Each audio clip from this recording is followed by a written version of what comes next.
Hello there, this is Krishna and I welcome you to physics Gyan Mukesh Nayak channel. बच्चों, पिछले lecture में कुछ बच्चों की जैसे डिमांड थी कि सर थोड़ा इन डेप्थ लीजिए, तो इसीलिए मैं कल का ही टॉपिक एक बार वापस आप लोग के लिए लेके आया हूँ, जिसमें हम लोग मैकेनिज्म ऑफ रेस्पिरेशन देखने की कोशिश करेंगे। लेकिन इसमें थोड़े से कुछ बेसिक्स भी हम क्या करेंगे, इंट्रोड्यूस करने की कोशिश करेंगे, जैसे ब्लड वेसल्स, कैपिलरीज, एक्सचेंज, ये वो अलाना फलाना डिम का जो भी है, हम लोग इसको क्या करेंगे, थोड़ी सी देखने की कोशिश करेंगे। तो आइए दोस्तों, बिना देरी के हम क्या करते हैं, जल्दी से स्टार्ट करते हैं आज का सेशन।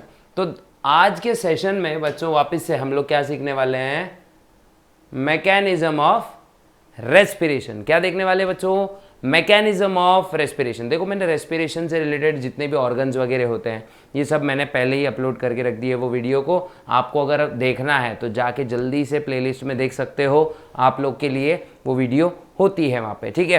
तो अब देखो बच्चों, मैकेनिज्म ऑफ रेस्पिरेशन में सबसे पहले रेस्पिरेशन जो है ये 4 फेजेस में कंप्लीट होता है। कितने फेजेस में कंप्लीट हो रहा है गुरु? 4 फेजेस में। तो ये 4 स्टेप्स कौन सी है? सबसे पहले तो ब्रीदिंग है, ये तो बहुत इजी चीज़ है। एक्सटर्नल रेस्पिरेशन, ये थोड़ा सा अपने को हार्ड जाता है क्योंकि इसके कुछ वॉल्यूम्स होते हैं, एयर के वॉल्यूम्स होते हैं, यही हम लोग पता करने की कोशिश करेंगे। उसके बाद में इंटरनल रेस्पिरेशन, और लास्ट में आएगा बच्चों सेल्यूलर रेस्पिरेशन। ये आपको बहुत अच्छे से पढ़ना पड़ेगा। तो देखो, इंटरनल, एक्सटर्नल और जो ये सेल्यूलर वाला है, ये बच्चों सबसे ज़्यादा मीन्स आप लोग को तंग करता है, ठीक है। क्योंकि देखो, एक्सटर्नल रेस्पिरेशन में अपने को अलग अलग वॉल्यूम्स याद रखने पड़ते हैं। फिर मैं बोलूँगा ब्लड में कौन सी गैस कितने प्रेशर पे होती है, ये भी अपने को वैल्यूज़ अच्छे से लर्न करनी पड़ती है। फिर उसके बाद में इंटरनल रेस्पिरेशन, मतलब हेमोग्लोबिन के साथ में कैसे ऑक्सीजन रिएक्ट करता है, कैसे CO2 हेमोग्लोबिन के साथ में रिएक्ट करता है, कैसे मतलब CO2 बॉडी के बाहर फेंक दिया जाता है, और कैसे ऑक्सीजन सेल्स तक लेके जाया जाता है। और जब ऑक्सीजन चला जाता है बच्चों सेल तक, उसी प्रोसेस को हम बोलते हैं सेल्यूलर रेस्पिरेशन। जो कि क्या होगा, ऑक्सीजन क्या करेगा, जो अपना फूड स्टफ है, 11th में चैप्टर था जैसे आप लोग को रेस्पिरेशन, उसमें क्या होता था, देखो वो तो चल मान लेते प्लांट्स का था, लेकिन ह्यूमंस में भी रेस्पिरेशन में क्या होता है, ग्लूकोज का ब्रेकडाउन होता है, और ग्लूकोज का ब्रेकडाउन करके हम लोग एनर्जी एक्सट्रैक्ट करते हैं ग्लूकोज में से, और यही चीज़ हम लोग सब देखने वाले हैं। तो सबसे पहली चीज़ देखो बच्चों, देखते हैं हम लोग ब्रीदिंग। क्या देखते हैं, what is mean by breathing, है ना। तो पहली चीज़ देखते हैं भैया, पहली चीज़ है ब्रीदिंग फर्स्ट। बहुत बड़ा पेन है, दिखना चाहिए ना, है ना। ये देखते हैं अब बच्चों हम लोग ब्रीदिंग देखते हैं, ठीक है। What is mean by breathing, तो ये हम लोग को देखना है। तो बच्चों ब्रीदिंग एक ऐसी प्रोसेस है जिसमें हम लोग क्या करते हैं, ऑक्सीजन रिच एयर को अंदर लेते हैं और CO2 रिच एयर को बाहर रिलीज करते हैं। क्या देखो, वापस से ऑक्सीजन रिच एयर को हम लोग अंदर ले रहे हैं, CO2 रिच एयर को हम क्या कर रहे हैं, बॉडी के बाहर रिलीज कर रहे हैं, और इसी को कहा जाता है बच्चों ब्रीदिंग। देखो तो सिंपल क्या लिखेंगे, द प्रोसेस, ऐसी process in which oxygen rich air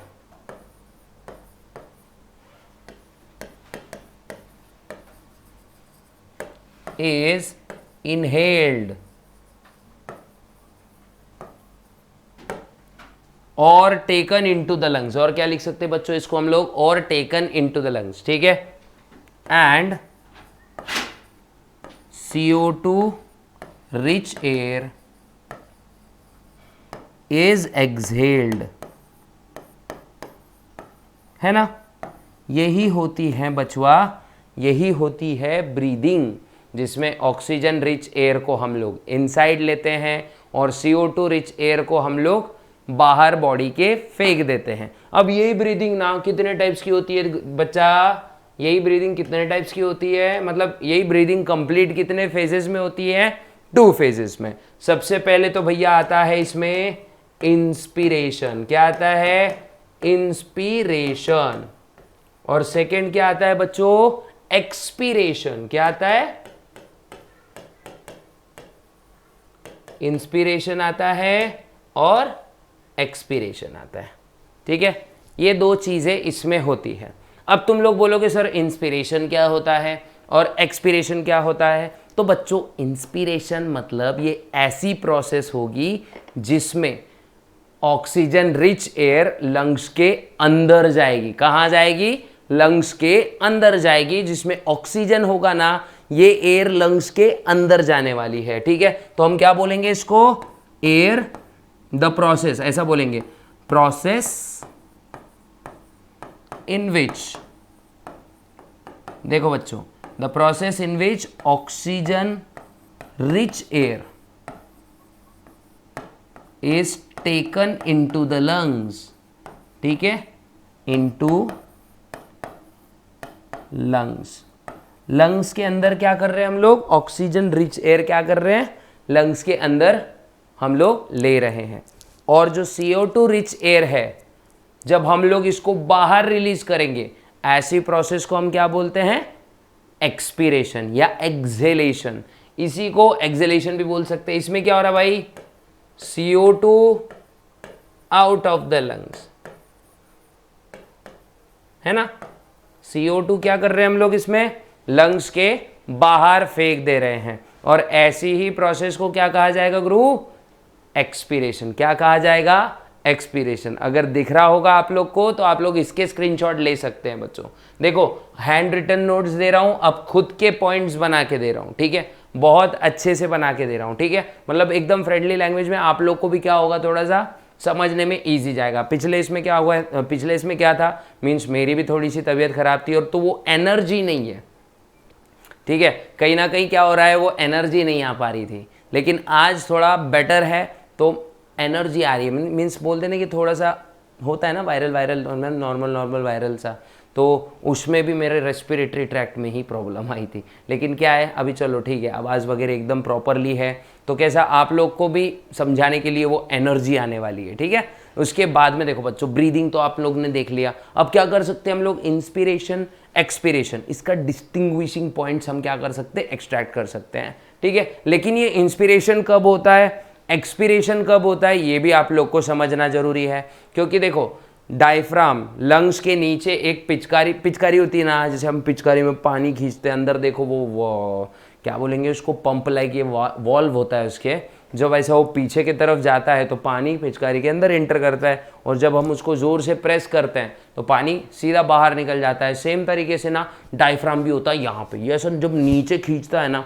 तो सांस पूरी अंदर जाती है, और जब ये ऊपर आ जाता है ना तो सांस पूरी बाहर आ जाती है। मतलब देखो ना, पिचकारी खींची, सांस अंदर, जोर से बाहर आई, सांस बाहर, और ऐसी ही चले सांस, हाँ सांस, एयर। ठीक है, एयर की बात कर रहा हूँ, सांस की बात नहीं कर रहा हूँ मैं। ठीक है, तो ये होता है कैसा, पता है क्या? ये ब्रीदिंग होती है बच्चों। क्या होती है? ये ब्रीदिंग का मैकेनिज्म होता है। समझ रहा है क्या मैं जो बोलने की कोशिश कर रहा हूँ? अगर समझ रहा है ना तो कमेंट बॉक्स में बोलो यस सर, आज का लेक्चर बहुत अच्छे से समझा। ठीक है, तो ब्रीदिंग का हम क्या करते हैं अभी? डिस्टिंग्विश बिटवीन निकालते हैं कि how we can distinguish between breathing. वो भी सिंपल, क्या? Inspiration and expiration. ये दोनों के बीच में डिफरेंशिएटिंग पॉइंट्स देख लेते हैं बच्चों। ठीक है, तो आगे मूव करेंगे।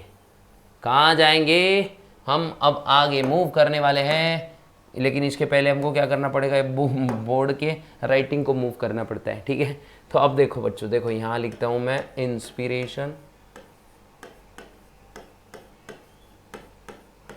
ठीक है, यहाँ लिख दिया इंस्पिरेशन। ओके, और अब देखते हैं एक्सपीरेशन।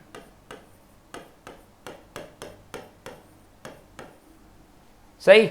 अब देखो ये दो हम लोग ने देख लिया। एक क्या करते हैं? दीवार बना देते दोनों के बीच में। भैया ये दीवार टूटती क्यों नहीं है? टूटेगी कैसे? कॉन्सेप्ट से जो बनी है। थोड़ा सा पीछे था।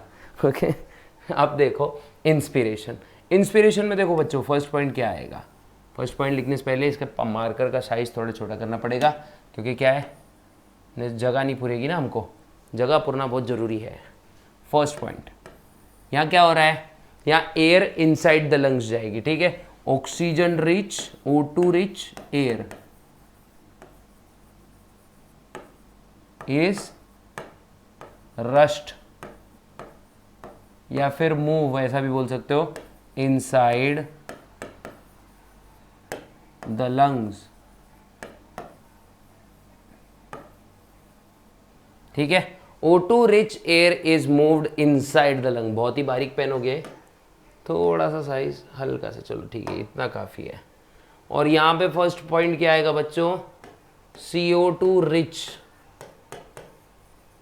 Air rashes outside the lung.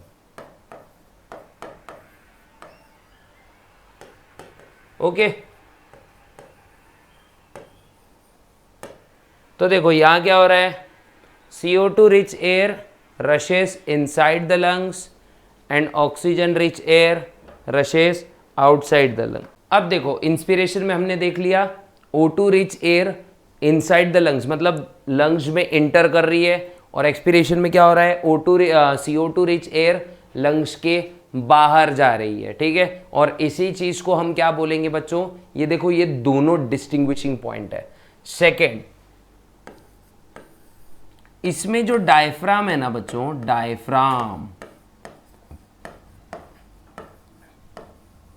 Diaphragm gets contracted. क्या बोल रहा हूं मैं बच्चों, देख लो ठीक से, देखो कॉन्ट्रैक्ट हो रहा है डायफ्राम तुम्हारा, नीचे की तरफ खींचा जा रहा है, खींचा चला जाए नीचे की ओर रे, मतलब डाउनवर्ड मूवमेंट हो रही है डायफ्राम की, ठीक है। डायफ्राम ने बांधी कैसी डोर रे, है ना, खींचा चला जाए डाउनवर्ड की ओर रे, तो नीचे की तरफ जा रहा है ना डायफ्राम, इसलिए एयर कहाँ मूव होगी, लंग्स के अंदर, नॉस्ट्रिल से अंदर घुसेगी एयर तक, ठीक है। ये याद रखो, कॉन्ट्रैक्ट्स, क्या बोल रहा हूं मैं, डायफ्राम गेट्स कॉन्ट्रैक्टेड, ठीक है। और यहां पे सेकंड पॉइंट क्या आएगा भाई, डायफ्राम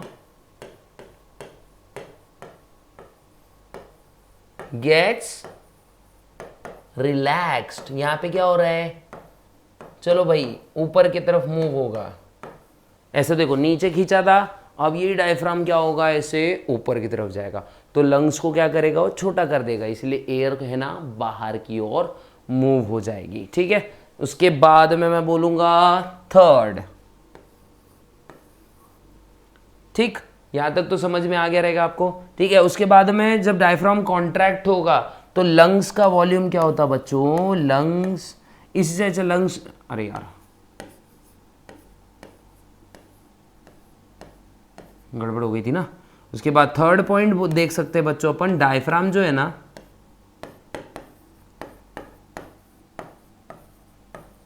जो डायफ्राम है ना फ्लैटन हो जाता है।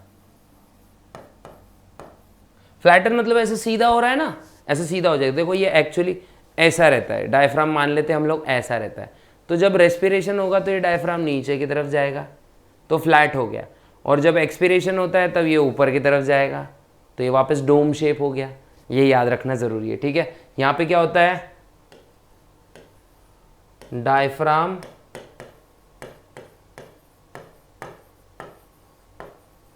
Becomes dome shaped.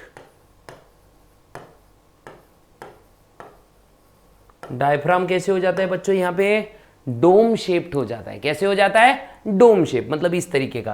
तो अगर मैं बोलूँ यहाँ पे हल्की सी डायग्राम बनाता, मान लो ये छोटे छोटे दो लंग्स हैं हमारे, मेरे दो छोटे छोटे लंग्स, दिख रहा है ना, मेरे मतलब ये किसी एक इंसान के होंगे, छोटे बच्चे के बना लेते, चलो मेरे काय को बनाएंगे, ठीक है। ये दो लंग्स है, और ऐसा ये हमारा नीचे ये ऐसे डायफ्राम होता है।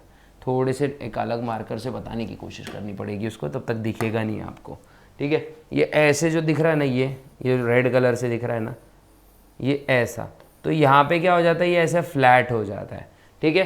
कहाँ पे फ्लैट हो जाता है भाई, कहाँ पे फ्लैट होता है, इंस्पिरेशन में, ये आपको दिख भी रहा होगा।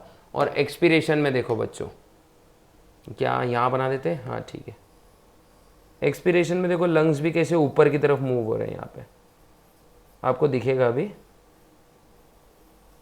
थोड़ा सा विजुअलाइज करने की कोशिश करेंगे हम, चेष्टा करूँ या चला, और रेड मार्कर से अपन बताएंगे ये। तो देखो वहां पे क्या था, लंग्स हमारे देखो एकदम फ्लैटन थे, देखो दिख रहा है ना ये वाला, ओके। और यहाँ पे क्या हो रहा है, देखो यहाँ पे लंग्स जो है हमारे छोटे हो जा रहे हैं और डायफ्राम ऐसा डोम शेप, वहाँ लंग्स फ्लैटन नहीं हो रहे थे, वहाँ डायफ्राम फ्लैटन हो रहा था। थोड़ा सा मैं इधर उधर निकल जाता कभी कभी, ठीक है, लेकिन अभी एक समझ लो, इतना इतना तो ध्यान दे ही सकते हो बच्चों। उसके बाद में मैं बोलूँगा बच्चों फोर्थ में हम देखेंगे कि भाई लंग्स का वॉल्यूम,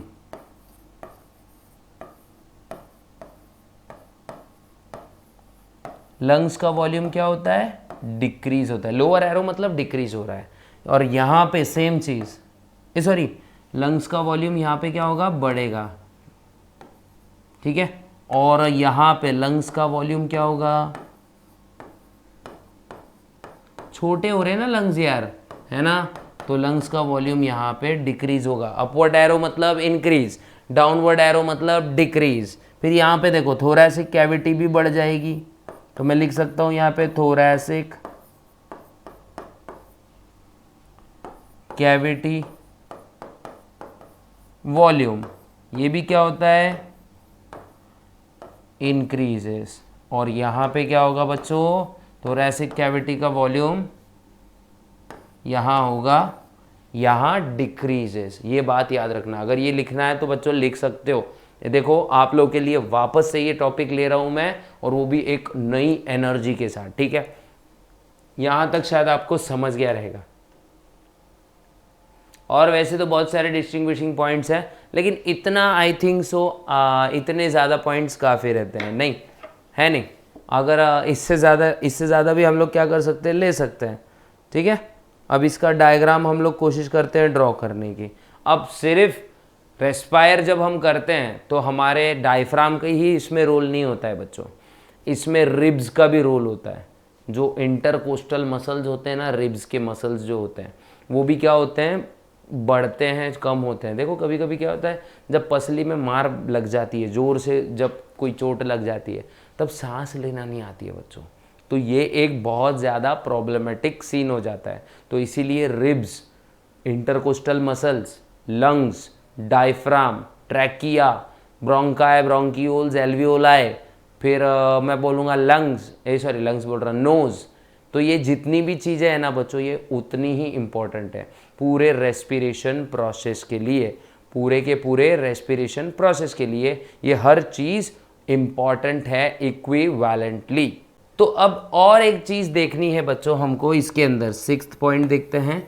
यहाँ पे क्या होता है बच्चों, प्रेशर जो है ना लंग्स का, प्रेशर इन लंग्स लोवर्स, मतलब लंग्स के अंदर प्रेशर हो जाता है कम, और यहाँ पे प्रेशर हो जाता है ज़्यादा, यानी pressure in the lungs increases. और यही जो चीज़ें हैं ब्रीदिंग में होती है, थोरैसिक कैविटी इंक्रीज होती है, वॉल्यूम ऑफ लंग इंक्रीज होता है, ये सब इंस्पिरेशन में होता है, और इसके एग्जैक्ट उल्टा एक्सपीरेशन में होता है। तो आप लोग को ये सब चीज़ें थोड़ी करके याद करनी पड़ेगी, ठीक है। और ये याद हो ही जाएगा। आप अब तो यार मतलब इतने अच्छे से समझा दिया मैंने, तो इसके बाद तो आप लोग को ये चीज़ें याद हो जाएगी बच्चों। अब अगर देखा जाए नेक्स्ट फेज कौन सा था बच्चा अपना, नेक्स्ट जो था वो था हमारा एक्सटर्नल रेस्पिरेशन, सेकेंड नंबर। तो वाइट कलर का लेना पड़ेगा, थोड़ा सा दिखना चाहिए ना यार, है ना, एक यूनिफॉर्मिटी लेके आते हैं।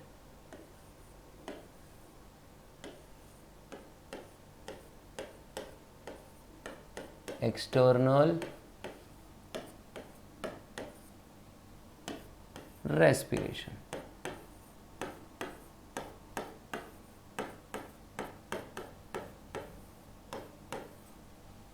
ठीक है, एक्सटर्नल रेस्पिरेशन। अब ये है बच्चों हमारा सेकेंड पॉइंट। एक्सटर्नल रेस्पिरेशन में एक्चुअली होता क्या है ये अपने को देखना है अभी, है ना। तो बच्चों ये कहाँ पे ये होने वाला है, सबसे पहले ये होने वाला है लंग्स के अंदर। एक्सटर्नल रेस्पिरेशन क्या होने वाला है, लंग्स के अंदर, और ये होता है एल्वियोलस के अंदर। मोस्टली लंग्स में भी क्या होते हैं, एल्वियोलस होते हैं या फिर एल्वियोलाए होते हैं। बहुत सारे रहे तो अल्वियोलाए, एक रहा तो एल्वियोलस। तो अब ये होने वाला है लंग्स में। अब लंग्स में भी जो एल्वियोलाई होते हैं, एल्वियोलाई के आजू बाजू ना कैपिलरी का नेटवर्क होता है बच्चों, कैपिलरी का नेटवर्क। अब आप लोग को ये बात पता होनी चाहिए कि सर कैपिलरी क्या होती है, तो पहले मैं वो एक्सप्लेन कर देता हूँ, ठीक है। अब देखो बच्चों, हमारे बॉडी में ना आर्टरीज होती है। सबसे पहले तो आर्टरीज होती है। वैसे मैंने बेसिक लेक्चर में ये पूरा कवर किया था, लेकिन शायद आपने प्रीवियस वाला लेक्चर नहीं देखा होगा, तो एक बार जस्ट जाके देख लेना। आर्टरीज, आर्टरीज बच्चों जब डिवाइड होती है ना, डिवाइड मतलब इसके ब्रांचेस फूटते हैं, तो ये कन्वर्ट हो जाती है आर्टेरियोल में। किसमें, आर्टेरियोल्स में। अब जब आर्टेरियोल्स और डिवाइड होती है, मतलब आर्टेरियल्स की और ब्रांचेस आएगी, तो ये कन्वर्ट हो जाती है बच्चों कैपिलरीज में। ये किस में कन्वर्ट हो जाती है, कैपिलरीज में। अब जब कैपिलरीज यूनाइट होती है, मतलब दो अलग अलग ब्रांच एक बड़ा पाइप बना रहे हैं, ठीक है, तो ये कन्वर्ट होते हैं बच्चों वेन्यूल्स में। किसमें, वेन्यूल में। और जब वेन्यूल फर्दर क्या होती है, यूनाइट होती है, तो ये कन्वर्ट हो जाती है वेन्स में, ठीक है। ये आप लोग को समझना जरूरी है। तो जो आर्टरीज है ना बच्चों, वो क्या कैरी करती है, ऑक्सीजनेटेड ब्लड। कौन सा, ऑक्सीजनेटेड ब्लड कैरी करती है। लेकिन इसमें एक ही आर्टरी होती है जो डीऑक्सीजनेटेड ब्लड कैरी करेगी, और वो आर्टरी का नाम होता है पल्मोनरी आर्टरी। कौन सी आर्टरी, पल्मोनरी आर्टरी। वापस एक बार बोल रहा हूं कि जो ये वाली आर्टरी होती है ना, ये ऑक्सीजनेटेड ब्लड कैरी करती है, लेकिन एक ही बॉडी में ऐसी आर्टरी होती है जो डीऑक्सीजनेटेड ब्लड कैरी करती है, और इसको हम कहते हैं पल्मोनरी आर्टरी। क्या कहेंगे बच्चों, पल्मोनरी आर्टरी। ये अच्छे से याद रखो, ठीक है। और वेन्स में भी, एक्सेप्ट, मैं यहां लिख देता हूं, accept pulmonary artery, accept pulmonary artery. ये एकमात्र ऐसी आर्टरी होगी जो डीऑक्सीजनेटेड ब्लड कैरी करेगी। और वेन्स में भी एकमात्र एक्सेप्शन होता है, ये कौन सा कैरी करते हैं भाई, डीऑक्सी ब्लड। डीऑक्सी लिख देता हूं मैं सिर्फ शॉर्ट फॉर्म में। और एक्सेप्ट, इसमें भी क्या है, एक एक्सेप्शन है। एक्सेप्ट कौन सी, पल्मोनरी वेन। ये आप लोग को चीजें थोड़ी थोड़ी याद रखनी पड़ेंगी। अब वापस आते हैं हमारे एक्सटर्नल रेस्पिरेशन के ऊपर। तो सबसे पहले ये कहां हो रहा है बच्चों, अकर्स इन एल्वियोलाई। कहां हो रहा है, एल्वियोलाई। एल्वियोलाई कैसा होता है, सबसे पहले अपने को पता होना चाहिए कि भाई एल्वियोलाई होता कैसे। अरे यार ये मूव क्यों हो जाता है बार बार, अपनी मनमर्जी दिखाते रहता है, ठीक है। एल्वियोलाई कैसा होता है, एल्वियोलाई बच्चों देखो, सबसे पहले तो एल्वियोलाई इज थिन, लिख देते हैं ऐसे यहाँ पे, एल्वियोलाई इज थिन। कैसा होता है, एल्वियोलाई इज थिन। किससे बना है, मेड ऑफ स्क्वामस एपिथेलियम। किससे बना है बच्चों,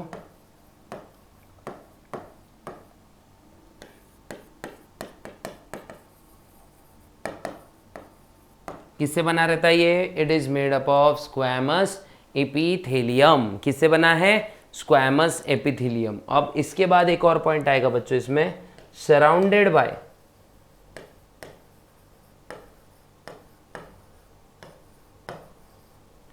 कैपिलरीज।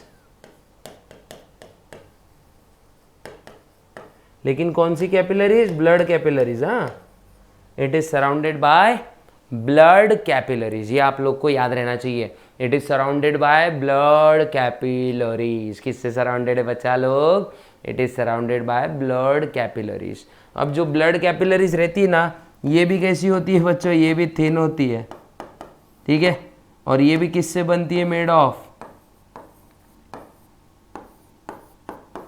Squamous epithelium. ये भी किससे बनी रहेंगी बच्चे? ये भी बनी रहेगी स्क्वैमस एपिथेलियम की लेयर से। तो आप लोग को ये सब चीज़ें याद रखनी पड़ेगी। एक बार इसका स्क्रीनशॉट निकाल सकते हो तो निकाल लो जल्दी से, ठीक है। पॉज करना है फटाक से और इसका स्क्रीनशॉट निकाल लेना है, क्योंकि एकदम ज़बरदस्त नोट्स दे रहा हूँ मैं तुम लोग को, ठीक है। अब इसको शायद मैं रब कर सकता हूँ, ये कैसा है अपने को, ये बोर्ड थोड़ा सा लगने ही वाला है। अभी सिलेक्ट करते पूरा,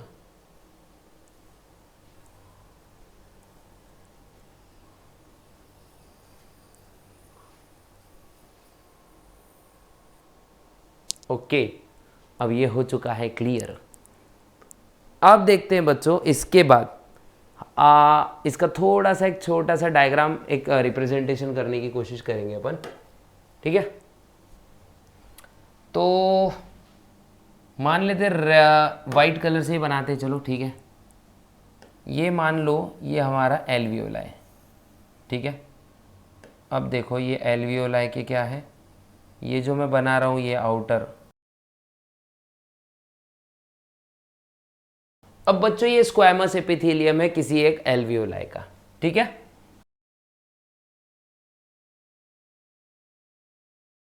अब ये तो ब्लड कैपिलरी है भाई, एकदम ऐसे ये दीवार को दीवार चिपक के रहती है इनकी, ठीक है।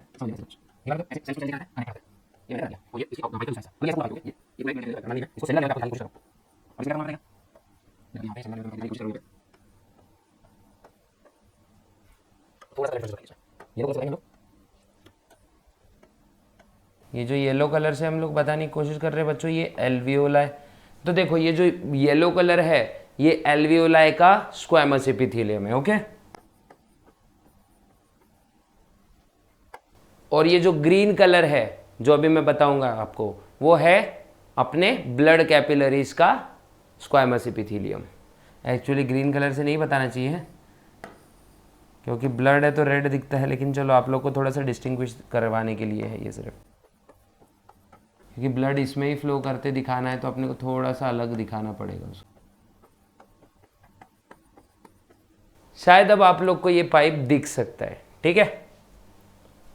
अब देखो बच्चों इसके न्यूक्लियस को बना लेते किसी डार्क कलर से, कतई ब्लैक कलर से कर लेते। चलो देखो बच्चों, ऑक्सीजन को क्या करते हैं हम लोग? रेड डॉट से, मतलब रेड कलर से रिप्रेजेंट करते हैं, और जो CO2 है उसको ब्लू कलर से रिप्रेजेंट करते हैं। अब देखो यहाँ पे एयर जब अंदर आती है, देखो यहाँ मैं एयर अंदर आते दिखा रहा हूँ, और यहाँ पे क्या कर रहा हूँ, ये मान लेते हैं हमारे ये ऑक्सीजन है, इस पे आएगा अभी रेड कलर आएगा, ठीक है। ये 4 मॉलिक्यूल्स में अब क्या करता हूँ, ऑक्सीजन के बता देता हूँ डार्क रेड कलर से। देखो बच्चों ये ऑक्सीजन के मॉलिक्यूल्स हैं, ठीक है। अब इसी के अंदर क्या करते हैं, ब्लू कलर से कोशिश करते हैं CO2 के मॉलिक्यूल्स दिखाने की।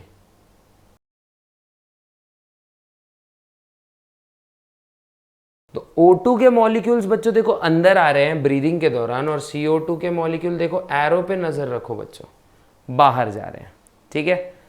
CO2 के मॉलिक्यूल्स क्या हो रहे हैं, बाहर जा रहे हैं, और O2 के मॉलिक्यूल्स क्या हो रहे हैं, अंदर आ रहे हैं, ठीक है। साथ ही साथ यहां से क्या होता है, देखो मैं पर्पल कलर से, पर्पल तो बहुत ही डार्क हो जाएगा, ब्लू कलर से ही बता रहा हूं कि भाई डीऑक्सीजनेटेड ब्लड देखो यहां से फ्लो कर रहा है, ये RBCs है। तो यहां से जो ये ऑक्सीजन है ना, ये जो ऑक्सीजन है ये इसके अंदर एंटर हो जाएगा।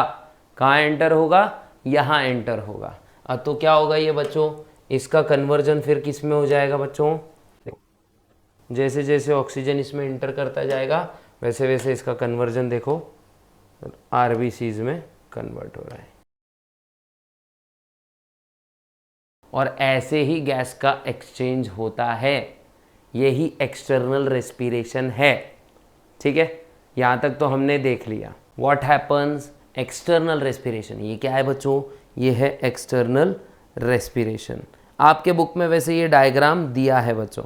तो यहाँ पे गैस का डिफ्यूजन हो रहा है। क्या हो रहा है? गैस का डिफ्यूजन हो रहा है। जो ये O2 है ना, ये अंदर जा रहा है, और यहाँ से जो CO2 था ये बाहर आ रहा है। ठीक है, अब जो O2 है ये अंदर चला गया और CO2 यहाँ पे आ गया, तो CO2 बाहर निकल जाएगा, O2 अंदर आ जाएगा। और सब प्रेशर ग्रेडियंट्स पे भी डिपेंड करता है बच्चों।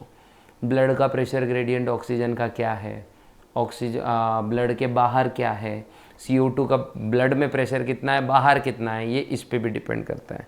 तो यही चीज़ें मैं आप लोग को अब बताने वाला हूँ, लेकिन थोड़ा सा बोलते नहीं कि टेक्सचुअल वाइज अगर चले गए तो ज़्यादा अच्छा है।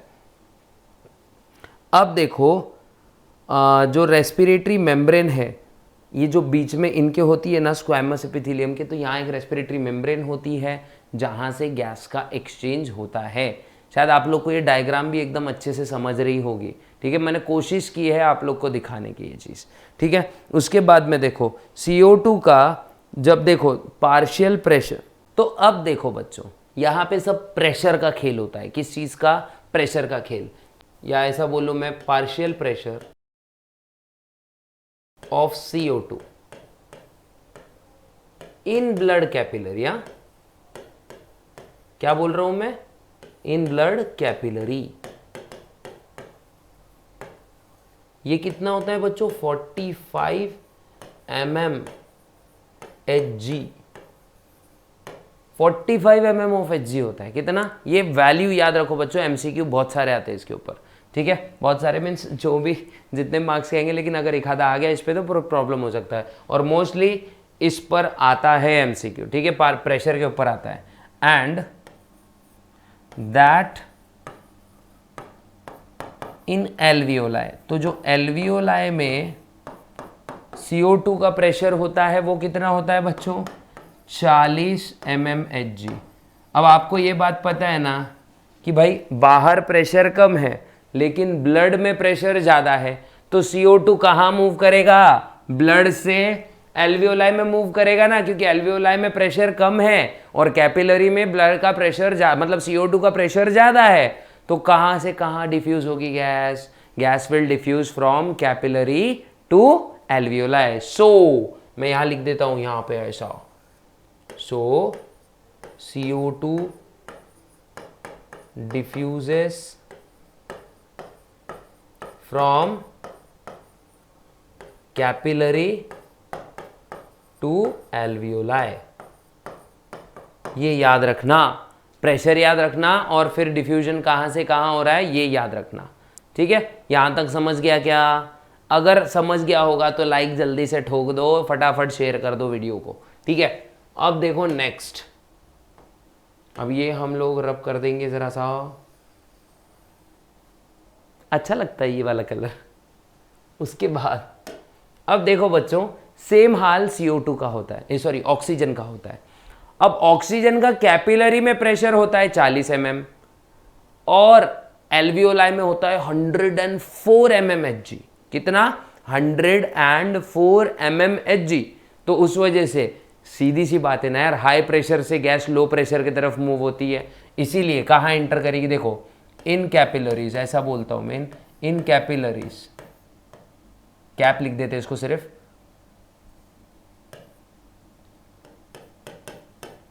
इन कैपिलरीज, चलो पूरा ही लिख देते, जाने दो। इन कैपिलरीज पार्शियल प्रेशर, PP मतलब partial pressure of oxygen is equals to कितना होता है? 40 mm Hg। Hg means mercury, वो मर्क्यूरी की लेवल होती है, उस पे से पता चलता है प्रेशर कितना है इन एल्वियोलाई। ठीक है, पार्शियल प्रेशर ऑफ O2 ये कितना होता है? 104 mm ऑफ Hg। ठीक है, 104 mm। देयरफॉर ब्लड का भाई ऑक्सीजन कहाँ से मूव करेगा, to O2 moves from alveoli to capillary. अब समझ में आया कि आपको यहाँ पर पूरा सीन कैसा हो रहा है, क्या चीज़ें यहाँ पे हो रही है। तो ये आप लोग को बहुत अच्छे से समझ में आ गया रहेगा। आप देखो मैंने डायग्राम भी इस बार ड्रॉ करके बताई कैसे कैसे काम होता है। प्रीवियसली मैं बिल्कुल माफ़ी चाहूँगा उस चीज़ के लिए, प्रीवियसली मेरी तबीयत ठीक नहीं थी तो मैं ज़्यादा बोल नहीं पा रहा था। लेकिन आज बच्चों, आज आप लोग को एकदम एकदम डेप्थ में समझाने की मैं कोशिश कर रहा हूँ। तो अगर आज का सेशन अच्छा लग रहा है ना यार, दिल खोल के लाइक कर दो और क्या करना है सबके साथ शेयर भी कर दो इस चीज़ को, ठीक है। अब देखते हैं बच्चों, यहाँ तक तो शायद आप लोग को समझ गया, तो इसकी स्क्रीनशॉट्स आप निकाल सकते हो। अब देखते हैं बच्चों पल्मोनरी वॉल्यूम्स और कुछ कैपेसिटीज़ होती हैं, तो कि ये मतलब क्या होता है, ये मतलब लंग्स में कितनी एयर जा रही है, कितना एयर लंग्स से बाहर आ रही है, ये सब चीज़ें हम लोग देखने वाले हैं, ठीक है। तो पहली चीज़ जो देखेंगे हम लोग उसको बोलते हैं टाइडल वॉल्यूम। क्या बोलते हैं बच्चों, टाइडल वॉल्यूम। देखो फर्स्ट चीज़ हम लोग क्या देख रहे हैं यहाँ पे, अभी एक सेकेंड, रबर से कैसा लिख सकते हैं भैया। फर्स्ट चीज क्या देख रहे हैं बच्चों, टाइडल वॉल्यूम। क्या देख रहे हैं गुरु, टाइडल वॉल्यूम। तो ये नॉर्मल वॉल्यूम ऑफ एयर होता है जब हम लोग ब्रीद कर रहे हैं। नॉर्मली जब हम लोग ब्रीद कर रहे हैं, जैसे नहीं, आवाज तो नहीं आएगी उसमें, जो वैसे नॉर्मल ब्रीथ कर रहे हैं, ठीक है। तो कितना वॉल्यूम ऑफ एयर हम इंस्पायर कर रहे हैं या एक्सपायर कर रहे हैं, ठीक है। तो जितना वॉल्यूम ऑफ एयर हम लोग इंस्पायर एंड एक्सपायर कर रहे हैं एक नॉर्मल ब्रीदिंग में, इसी को हम क्या कहेंगे, टाइडल वॉल्यूम। तो देखो वॉल्यूम ऑफ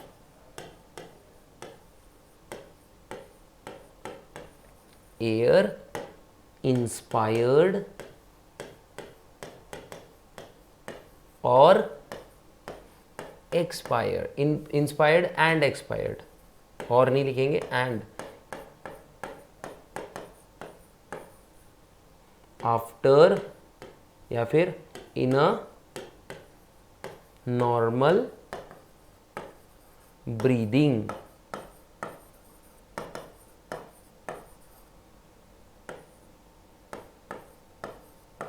ठीक है, इन अ नॉर्मल ब्रीदिंग। और इसी को क्या बोलते हैं बच्चों, टाइडल वॉल्यूम, या फिर मैं इसको लिख देता हूं यहाँ पे टीवी। क्या बोलते हैं बच्चों इसको, टीवी। देखने का नहीं, टीवी एब्रीवेटेड फॉर्म है किसका, टाइडल वॉल्यूम का। और ये कितना होता है बच्चों, 500 ml। कितना होता है, 500 ml होता है स्टूडेंट्स ये, ठीक है।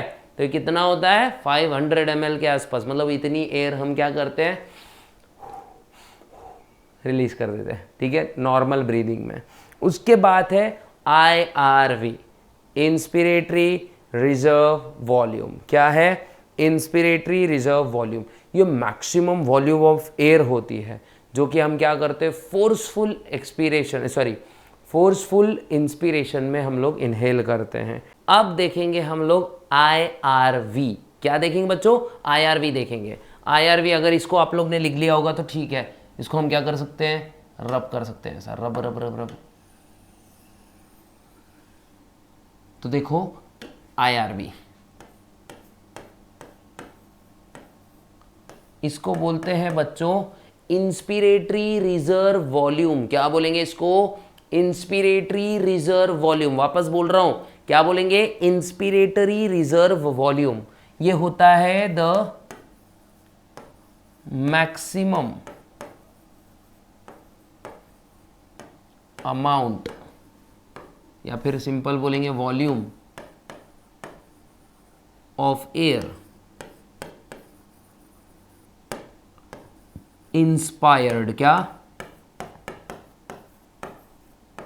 After forceful inspiration after a forceful breathing, not inspiration, breathing.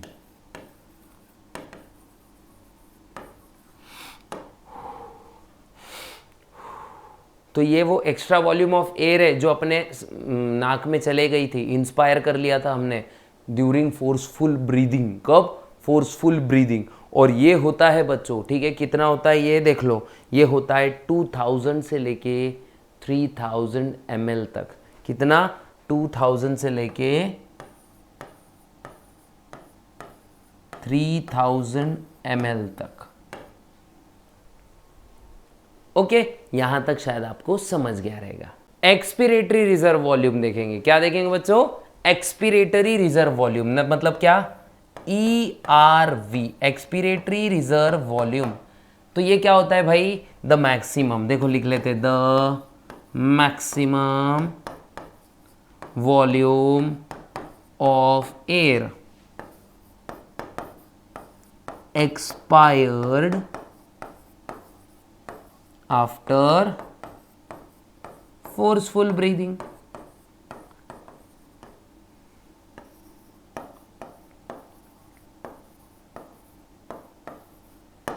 After forceful breathing. और इसका वैल्यू ना बच्चों मीन्स जो ERV जो है इसका वॉल्यूम ना 1000 से लेके 1100 ml तक हो सकता है। कितना हो सकता है?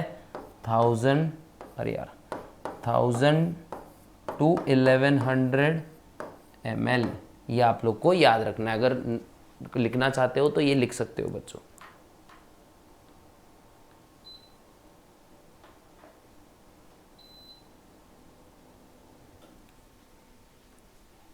अगर लिखना चाहते हो तो ये आराम से लिख सकते हो, ठीक है। उसके बाद में बच्चों देखो, देखने वाले हैं हम लोग डेड स्पेस। क्या देखने वाले हैं? Dead space.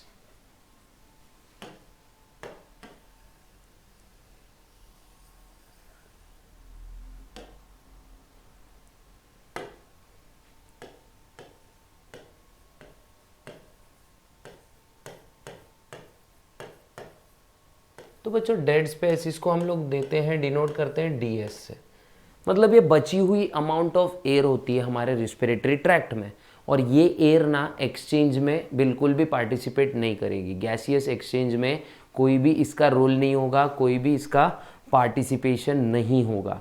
ये आपको अच्छे से याद रखना है। तो वॉल्यूम ऑफ एयर ये क्या होता है?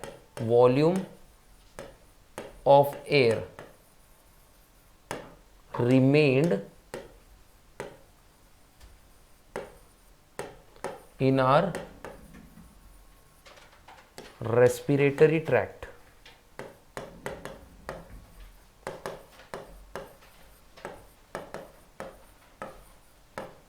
and which does not take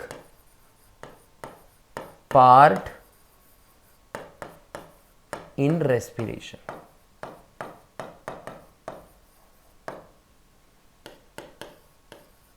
respiration बोलो या सिंपल गैशियस एक्सचेंज बोलो, ठीक है। और ये होता है लगभग 150 ml तक, ठीक है। हमारे रेस्पिरेटरी ट्रैक्ट मतलब नोज से लेके ब्रोंकियोल तक। क्या? नोज से लेके ब्रोंकियोल तक ये जितनी भी हवा एक्स्ट्रा यहाँ पे बीच में है तो वही हमारा डेड स्पेस होता है। इसका कोई यूज नहीं होता है, मतलब गैशियस एक्सचेंज में इसका कोई पार्टिसिपेशन नहीं होता है। ये अच्छे से याद रखें। और लास्ट में होगा बच्चों रेसिडुअल वॉल्यूम। क्या होगा? Residual volume. क्या देखने वाले हैं अब लास्ट में? Residual volume. और यही सबसे इंपॉर्टेंट, मतलब ये आज का जो ये वाला टॉपिक है ना, इसका जो क्या बोलेंगे हम लोग, सिंपल ये एपिसोड है। मतलब ये 2 टाइप के रेस्पिरेशन तक के लिए बेस्ट है। फिर उसके बाद जो देखने वाले हैं ना हम लोग, वो सेल्यूलर रेस्पिरेशन होगा और हाँ इंटरनल रेस्पिरेशन होगा। वो थोड़ा सा नहीं है, थोड़ा सा एकदम बोलते हैं तो हल्का हल्का कॉन्सेप्चुअल है, तो वो भी हम लोग नेक्स्ट एपिसोड में देखने वाले हैं, ठीक है। तो पहले देख लेते हैं रेसिडुअल वॉल्यूम, फिर देखते हैं वाइटल कैपेसिटी और टोटल लंग कैपेसिटी। ये 3 डेफिनेशन देख के आज के सेशन को हम लोग डन करेंगे, ठीक है। इसका अगर आप लोग ने कर लिया होगा स्क्रीनशॉट निकाल सकते हो बच्चों, इसका पॉज करो, स्क्रीनशॉट निकालो। देखो इसके लिए अब देखो बच्चों आरवी देखते हैं, रेसिडुअल वॉल्यूम है ना, रेसिडुअल वॉल्यूम मतलब आरवी। ये क्या होता है यही हमको अभी देखना है। तो रेसिडुअल वॉल्यूम बच्चों ये वो एयर होती है जो लंग्स में रह जाती है डेड स्पेस को छोड़कर। क्या बोल रहा हूं मैं, डेड स्पेस को छोड़कर जो भी एयर हमारे लंग्स में रह जाती है उसी को कहा जाता है रेसिडुअल वॉल्यूम। क्या कहा जाता है, ये होता है volume of air remained in lungs after dead space।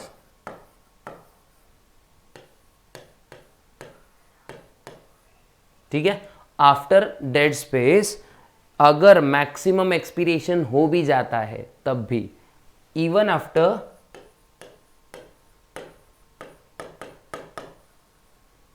Maximum expiration. और ये बच्चों होती हैं 1100 से लेके 1200 ml, मतलब 1100 ml टू 1200 ml। ये आप लोग को याद रखना है। ठीक है, यहाँ तक तो आई थिंक सो हो चुका रहेगा। बड़ा इजी कॉन्सेप्ट है, ज़्यादा कुछ नहीं है बच्चों, बहुत इजी है, बहुत इजी है, टेंशन मत लो। ठीक है,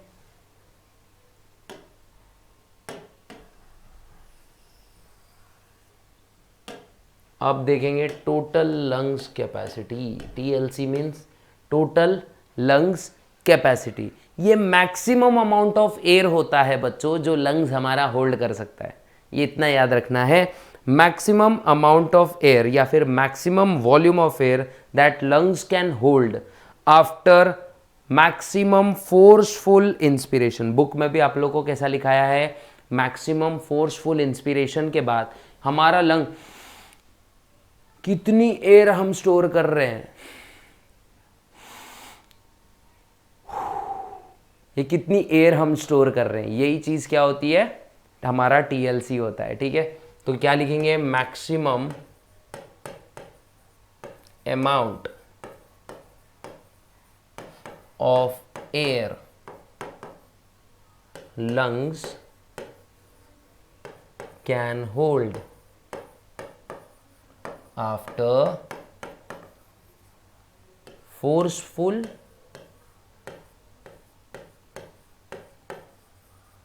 inspiration.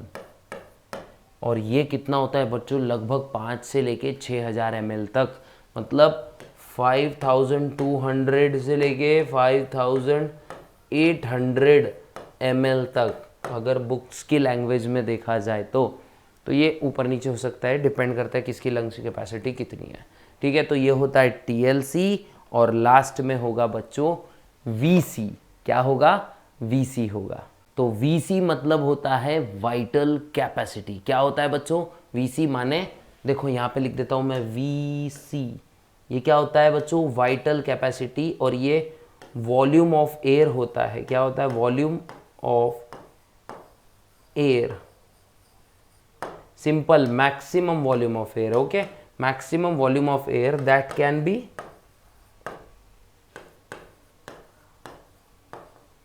expired after maximum inspiration। ठीक है, और ये हमेशा सम टोटल होगा। वीसी देखो, वीसी किसके बराबर होगा, हमारा आईआर, अरे उधर भाग गया ये तो, चलो ठीक है, वहां नहीं तो यहां लिख सकते हैं। वीसी किसके बराबर होता है बच्चों, वीसी जो है ना बच्चों, टीवी, आईआरवी और ईआरवी के बराबर होता है। VC is equals to TV plus IRV plus ERV. ठीक है, तो इसका लगभग 4100 ml तक ये हो सकता है। कितना हो सकता है? 4100 ml ओनली। और अगर आपको आज का सेशन बहुत अच्छे से समझा हो तो like, share, subscribe and comment ज़रूर करिएगा। वापस बोलता हूँ, अगर समझा होगा तो लाइक, शेयर, सब्सक्राइब, कमेंट ज़रूर करिएगा। अगर नहीं समझा तो भी कमेंट ज़रूर करिएगा, ताकि मैं ऐसे ही क्या कर सकूँ, इम्प्रूव्ड वीडियोस आप लोग के लिए बना सकूँ। मिलते हैं नेक्स्ट वीडियो में, तब तक के लिए गुड बाय, गुड लक, जय हिंद।